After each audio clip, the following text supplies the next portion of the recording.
బొచ్చి municipality వార్డుల పునర్విభజన పురపాలక శాఖ నుంచి ఉత్తర్వులు జారీ. బొచ్చిరెడ్డిపాలెం నగర పంచాయతీ నుంచి గ్రేడ్ 2 మున్సిపాలిటీగా అప్గ్రేడ్ అయిన విషయం తెలిసిందే.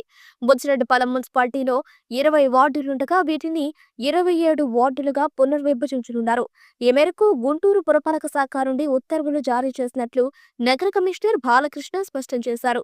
ప్రతిపాదిత వార్డు విభజనకు సంబంధించిన డ్రాఫ్ట్ వార్డు మ్యాప్లు మున్సిపల్ కార్యాలయంలో పరిశీలనలో ఉంచడం జరుగుతుందన్నారు. స్థానిక ప్రజలు, ప్రజాప్రతినిధులు ఏమైనా అభ్యంతరాలుంటే అక్టోబర్ 6 లోపు తెలియజేయాలని ఆయన కోరారు.